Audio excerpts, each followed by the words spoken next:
విశ్వవిద్యాలయ విద్యా విధానం ఔన్నత్యాన్ని ప్రపంచానికి చాటి చెప్పిన మన దేశంలో విదేశీ వర్సిటీలకు ఎర్రతివాచి పరిచేందుకు ప్రభుత్వం అర్రులు చేస్తోంది.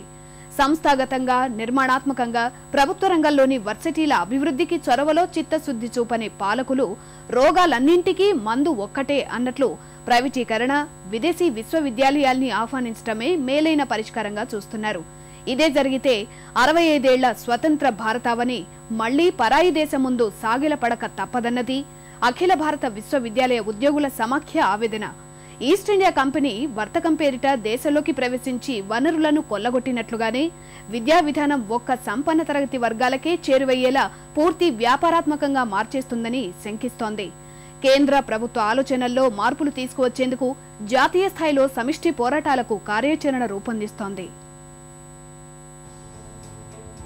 దేశంలోకి విదేశీ విశ్వవిద్యాలయాలు అవసరమా? ప్రస్తుతం దేశవ్యాప్తంగా ఇదే చర్చ. పార్లమెంట్ ముందు నిలిచి విదేశీ విశ్వవిద్యాలయాల బిల్లు 2010తో నెలకొన్న ఆందోళనల మధ్య ఆ అంశం మరింత ప్రాధాన్యం సంతరించుకుంది. ఈ సమావేశాల్లోనే బిల్లును పార్లమెంట్ గడప దాటించేందుకు ప్రభుత్వం ప్రయత్నాలు చేస్తుంటే అడ్డుకునేందుకు విపక్షాలు అంతే ధీటుగా సంసిద్ధమవుతున్నాయి. దూరాభారాలు తగ్గించి స్వదేశంలోనే నాణ్యత గల బోధనను అందించే గొప్ప అవకాశం అంటున్న విదేశీ విశ్వవిద్యాలయాలపై ఎందుకింత రగడ జరుగుతోంది? దేశీయ విద్యకు అది వరమా, శాపమా? దీనిపైనే ఇప్పుడు అందరి మేధోమథనం.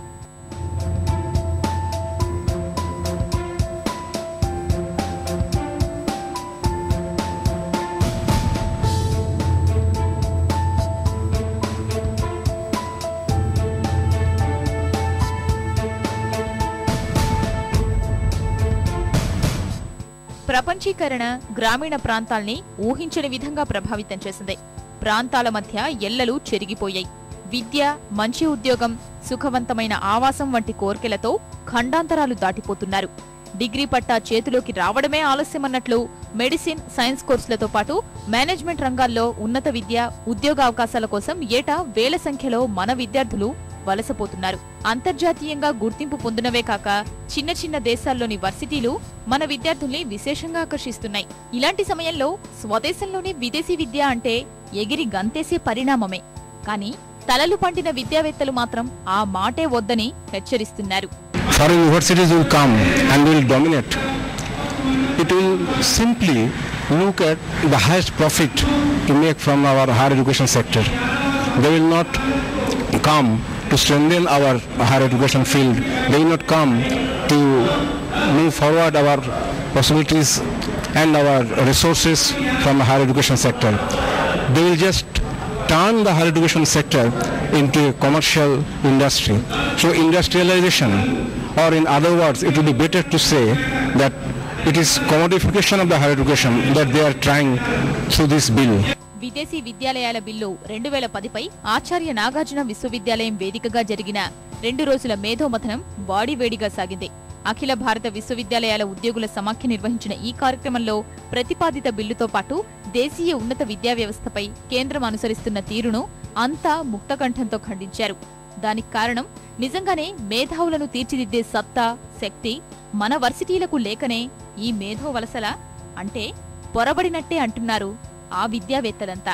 ప్రతిపాదిత బిల్లు ప్రకారం విదేశాల్లో కనీసం 20 ఏళ్ల అనుభవం ఉన్న సంస్థలకు మన దేశంలో విద్యా వ్యాపారానికి తలుపులు బార్లా తెరుస్తారు. వారి కోర్సుల నిర్వహణ, పట్టాల ప్రదానానికి చట్టబద్ధత కల్పిస్తారు. సొంతంగా మన దేశ విద్యా సంస్థలు ప్రభుత్వాల భాగస్వామ్యంతో అవి కోర్సుల్ని అందించవచ్చు. దూర విద్యకు మాత్రం అప్పుడే అవకాశం ఇవ్వరు. దీనికోసం చట్టపరమైన అడ్డంకులు తొలగించుకునేందుకు ఉన్నత విద్య పరిశోధన బిల్లు 2011ను కేంద్రం తీసుకొస్తోంది. దాని ద్వారా ఉమ్మడి జాబితాలో ఉన్న విద్యారంగంపై సంపూర్ణ నిర్ణయాధికారాల్ని కేంద్రం హస్తగతం చేసుకుంటుంది.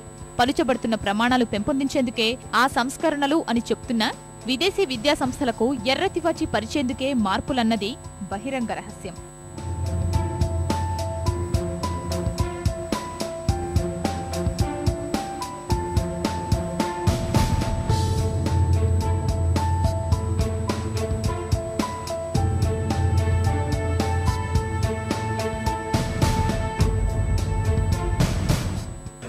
In my opinion, it is nothing but a process of recolonization, and it will be creating an educational divide in India, like academic haves and academic have-nots.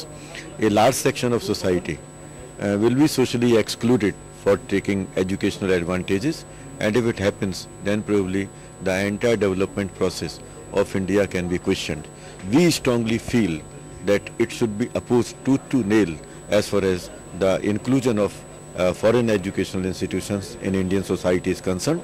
It is happening on the basis of the direction of international organizations which are now interested in creating so many systems of divide in the developing countries so that their advantages, their benefits, their profit-making procedures go on without any further problems.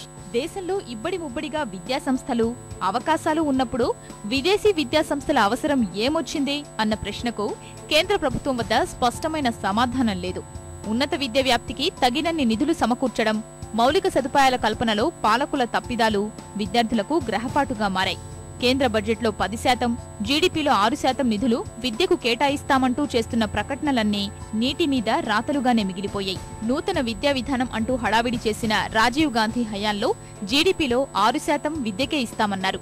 కానీ 3 దశాబ్దాలు ముగిసినా ఆ ముచ్చట మాత్రం తీరలేదు. నేటికి విద్యారంగానికి ఇస్తున్న కేటాయింపులు 3.78% దాటలేదు.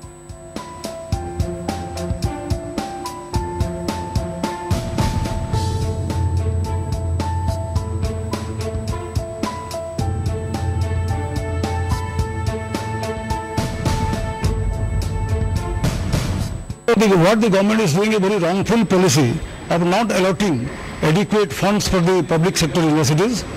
May I remind you that in 1985-86, the then Prime Minister Rajiv Gandhi announced in a new education policy to provide for 6% of the GDP for development of education, but even after 27 years, now it stands only at 3%.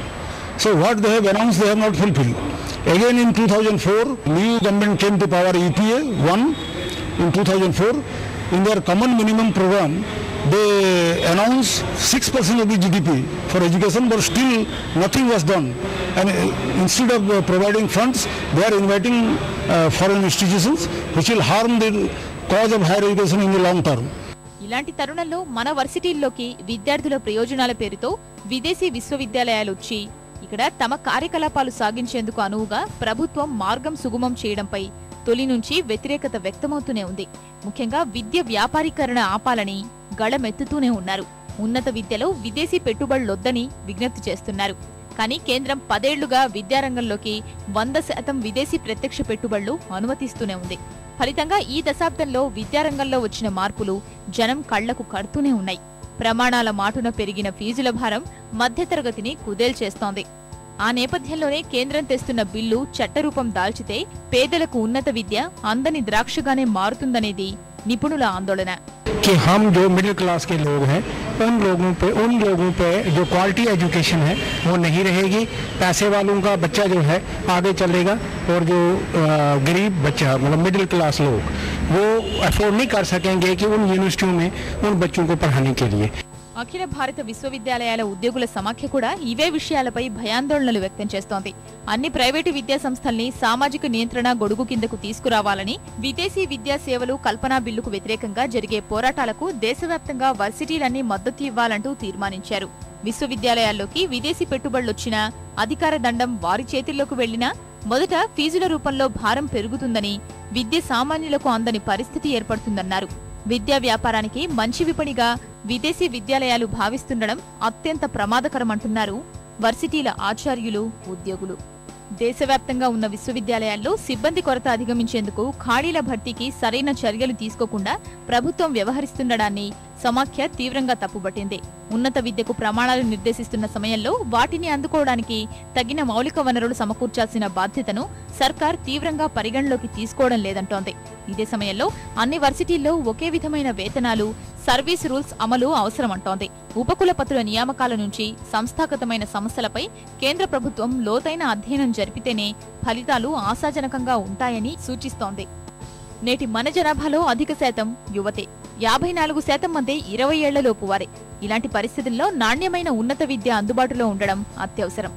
ఉన్నత విద్యారంగం ప్రపంచంలోనే 3వ పెద్దదైన మన దేశంలో 18 నుంచి 23 ఏళ్ల వయసు గ్రూపు వారిలో 10% మందికే ఉన్నత విద్య అందుతోంది. ఇది అంతర్జాతీయ ప్రామాణిక నమూనాకు చాలా దూరంగా ఉంది. ఉపాధి అవకాశం, ఆర్థికంగా ఉన్న శిఖరాల్ని అందుకునే లక్ష్యంతోనే విదేశీ చదువులు ఎంచుకుంటున్న విద్యార్థులకు స్థానికంగా తక్కువ ఖరీదుకే నాణ్యమైన విద్య అందుబాటులో ఉందనేలా సంస్కరణలు చేపట్టాలి. ప్రాథమిక విద్య సంఖ్యతో పోలిస్తే ఉన్నత విద్యకు వెళ్లే వారి సంఖ్య బాగా తక్కువగా ఉంటోందని సన్నాయి నొక్కులు నొక్కే బదులు అందుకు దోహదం చేస్తున్న అంశాలపై మేధోమథనం నిర్వహించి నిర్మాణాత్మక చర్యలు చేపట్టాల్సిన ఆవశ్యకతను విద్యావేత్తలు సూచిస్తున్నారు. దేశంలో ఓవైపు ఆర్థిక పురోభివృద్ధి ఉన్నప్పటికీ విద్యలో వెనుకబాటుతనం కొనసాగుతోందన్నది కాదనలేని సత్. కేటాయింపుల్లో ప్రభుత్వం తగిన ఆసక్తి చూపకపోవడమే మూలం. ప్రజాస్వామ్య విలువలైన విద్యను మార్కెట్ శక్తుల అవసరాలకు వదిలేసేలా చూడడం విద్యారంగం పురోగతికా, తిరోగమనానికేనా అనే ప్రశ్నలు కొనసాగుతున్నాయి. మన దేశంలో ఇప్పటికే 160 వరకు విదేశీ విద్యాసంస్థలున్నాయి. మరో 69 విద్యాసంస్థలు భారత్లో ప్రవేశానికి ఎప్పుడెప్పుడా అని తహతహలాడుతున్నాయి. వాటిల్లో సాంకేతిక విద్యకు సంబంధించి 7తో అవగాహన ఒప్పందాలు పూర్తి చేసుకున్న కేంద్రం ఎలాగైనా బిల్లును గట్టెక్కించాలని తొందరపడుతోంది. అవే కాక విద్యారంగ సంస్కరణలకు సంబంధించి మరో 14 బిల్లుల్ని పార్లమెంటు ముందుకు తీసుకొస్తున్న ప్రభుత్వం సంస్కరణలే లక్ష్యం అని ఉదారవాద పలుకులు వల్లవేస్తోంది. లోలోపల మాత్రం ఇలా స్వదేశీ విద్య ఉసురు తీసే కుతంత్రాలకు తెలిసి వత్తాసు పలుకుతోంది. విద్యా సంస్థల పటిష్టం మాట అటుంచి మరింత బలహీనం చేస్తున్నారన్న విమర్శల నేపథ్యంలో అయినా కేంద్రం మేల్కొంటుందా, లేక విదేశీ విద్యా సంస్థలకే ఓటు వేసి మొదటికే మోసం తెచ్చుకుంటుందా అనేది చూడాలి.